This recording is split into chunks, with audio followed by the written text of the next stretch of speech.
kitkityaow.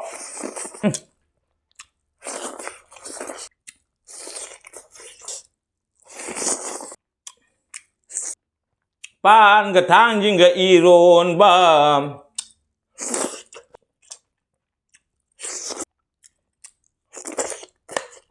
Let's go babyblogkitkit.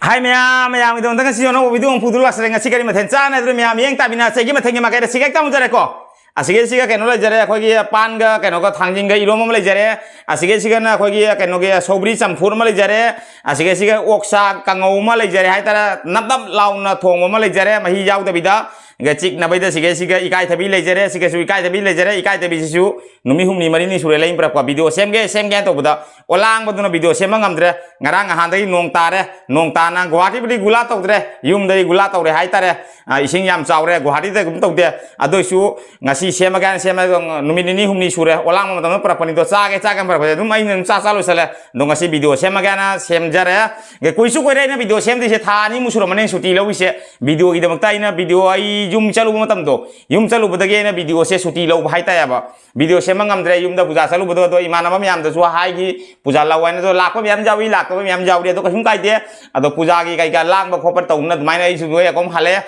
halak pangasi sapta numitra mangani ta phari tara mangani phare do video sem ga khona bani do video ge gi kai na ai na yum chati matam da gi video mai na sem gi do gi mobile stand te khare mobile stand ta na pokhai gi bai ta do mobile stand pokhai gi ba ring light pokhai gi ba adona yam wa le jaba yum de la matung da ring light te kari de gi light te loina fitting tawna loina lau bude matam khorak chang ga ai tare oda to boda do lae lagna fitting tawna loi sem ga nai tawjare ngasi dagi di ekdam regular mayam gi da hane do maina kitkityaow am bai throni aduri myam sa ba hono betar ga last ko bolo kitkityaow tawjare kuisu koire video sem da ba do wanga mata khadang soi bata sum yam ngakpi gani kero di ikaitabhi se khuirum narum hanubi pha bai maina nungsa jam sa ba da prakpani ne gam lore ne mamang la thamage ase son thamage ase la siga thamage do udi urani na ko ase ne oksa ni ko ngasi oksa saning bai tai oksa sa dia bai si anam ba sakan dia oksa sem da ado aina kadi ni ngor bhang de ai apa mani ai apa ma to ya ba do ne ba ising je khara thakke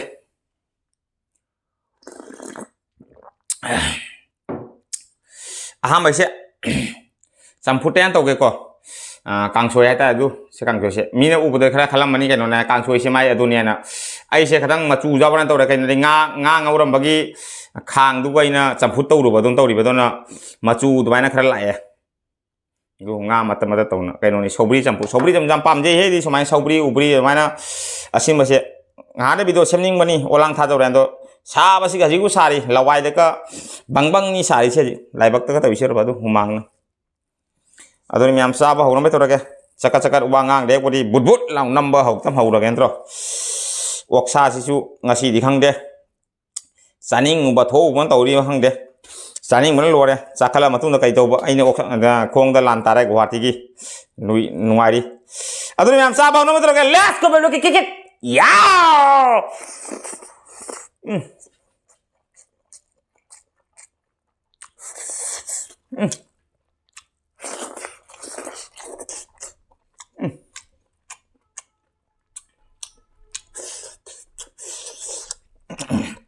Bayang habis video saya, lagi fokus ya, baca dia nak ngasih anak buat setup boy tarik lagi sih.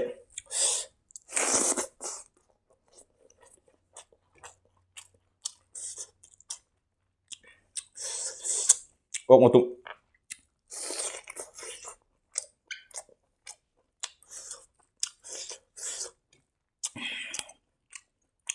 Kok kahinan nggak sayang deh kok.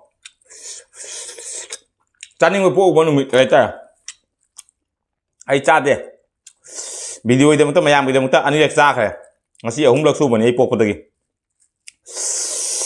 ai so nungti yok chaning bai wakhan malai aji ado tammi mi aji haida matung da di ba tanang mo ai ga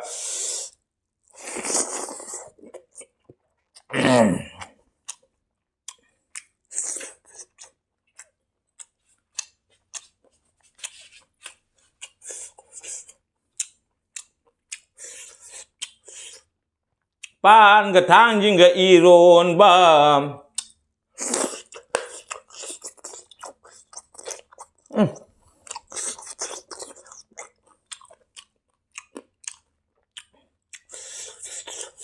Ikathabi na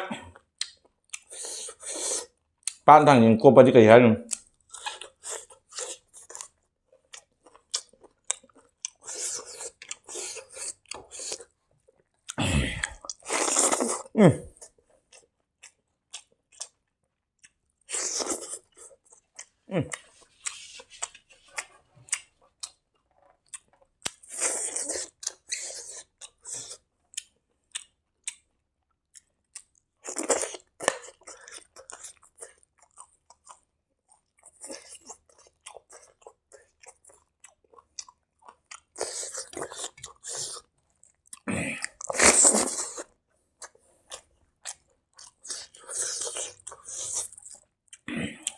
Hảo đó.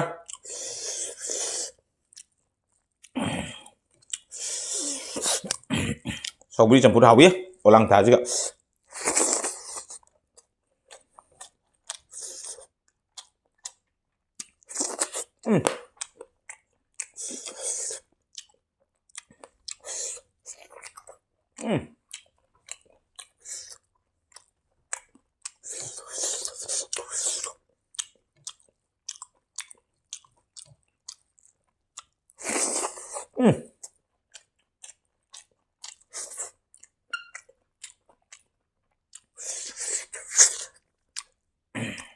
Có đang gái không?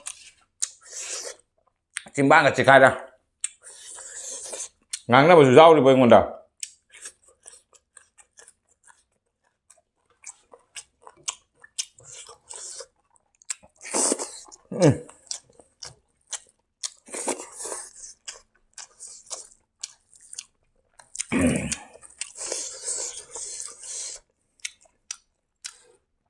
Pan ga thangjing ga iron ba. Amutan naik kaya. Atau mayam harakan ni ko ay pan iron masya macungang yan na. Harak ko si mayam jaw ya ba. Kaya no hai tare. Ising ngarang thaki ya.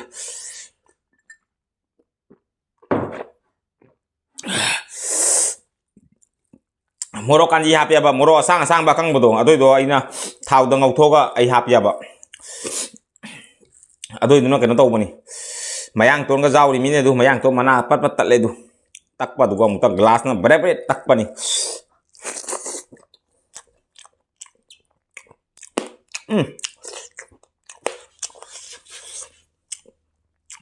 kayak apa, lu deh,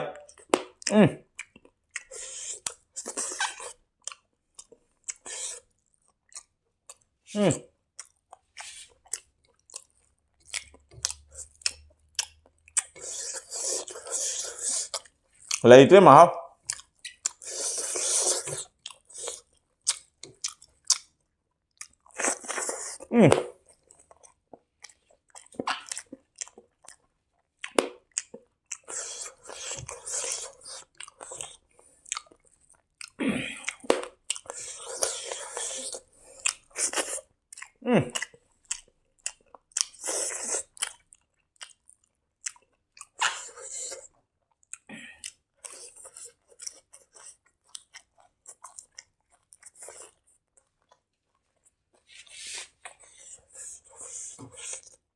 Kakak kuy kasih biru.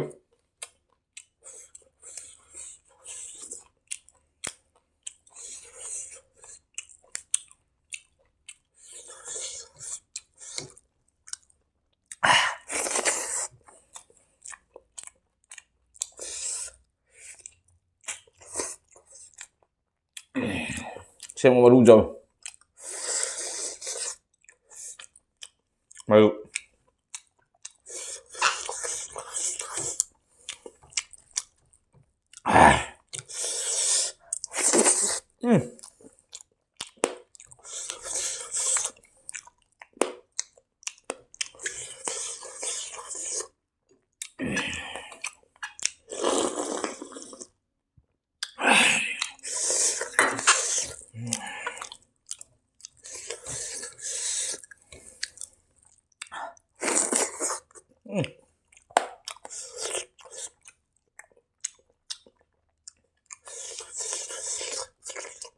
Panajami.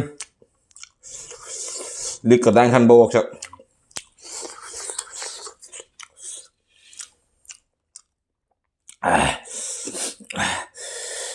Ai đi cha cân đập ini na. Sikum bese. Panajami ya matum je. Kaji makai magini. Hay na bakra wat pa ina. Ado saning nya na podai mi ngasi. Angam mang hai sar ke. Ngamdra ka di upai letre. Nampu dari tawroi ko.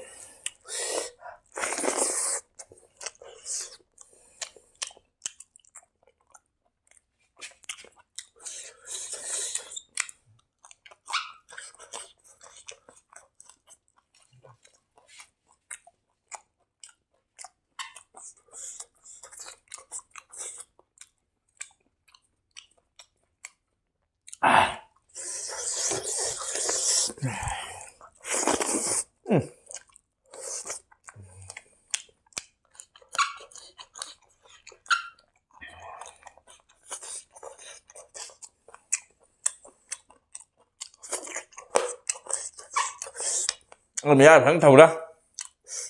Cùi nó bằng thao bên vậy.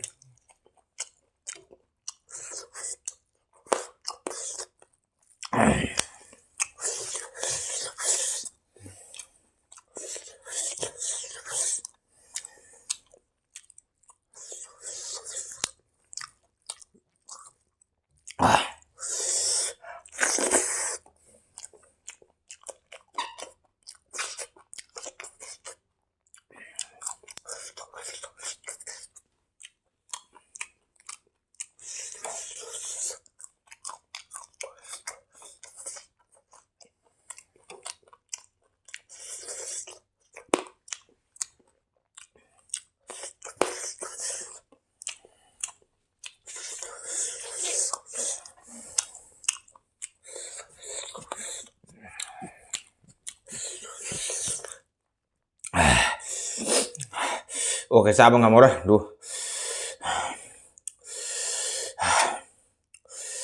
Hay nadre. Ada yang udah pura-pura, sian mang ba. Aktar sandai nung siang pengen ok saning biar bakan do. Mi video siang mulai bakara. Mungkin sabar do udah saning biar. Atau ina hay nadre ba poturi ina saning ina pura ka sabar ngam dia ba.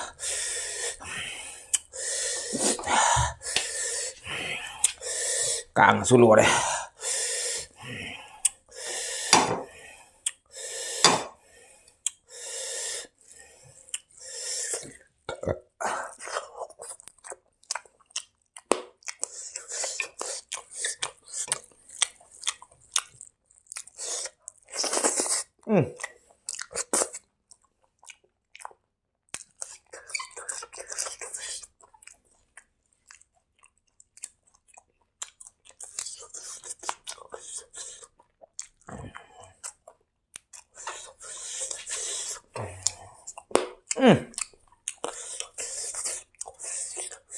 Càng thứ nữa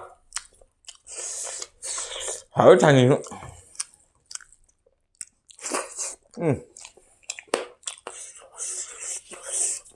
Càng tạm đấy ai ôi gì kuchi mà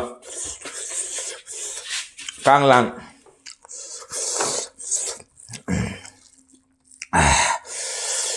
asena kitkityaow gi lan.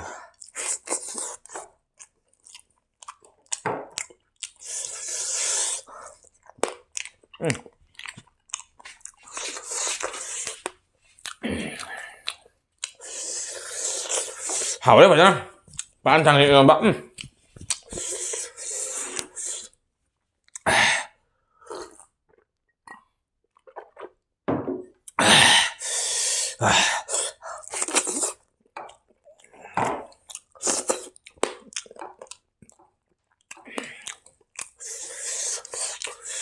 Càng cho bơ.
มรกชาระโอเคจ้าบังคับเด็กก็ไอ้เนี่ยปามตะบนนี้นะจานนี้เงี้ยนะปามเด็กเขาจานนี้เงี้ยนะมายามมึงต้องถ้าปลุกคนนี้จ้างคำเด็กมาตุ้มบริมังงามสาระแต่ยังคำเด็กเซลล์ด้วยหุ่นตัวคิดลมไอ้จานนี้ไงกันน้ำเลยทีทันเลยแบบนี้ดิจากที่เราใช้เลยไปโดนมาคราเลยเขาเลยอีกไก่จะไปช่วยเลยดูมาโกงมาทุ่งตั้งไงเลยจ้าจ้าแต่มันตั้งไงเลยAduh yang sam sebelum nama tanya video lu, selama tahu video yang menu ada ke like, share, komen, tombol kau bikin channel sih, nung cek baca channel aku sih, karena channel sih bu subscribe tuh betul nih bel, kon keteng lah, nih kau bikin nu, aduh di sini banyak lagi, gini apa tuh tak, nih keteng nih kenapa tuh, dengan channel subscribe tuh betul nih bel, kon keteng lah, nih kau bikin nu, hane yang lagi jadi bayi sister brother, mayam muhani nggak lihat baby belum tak seri, mayam nung si video lagi video sih bu, sar lah, karena saya tuh view, asyik hari kami anda, karena banyak thang lagi ngasih di baby blog sih lagi, next video lu pernah ngasih di bye bye.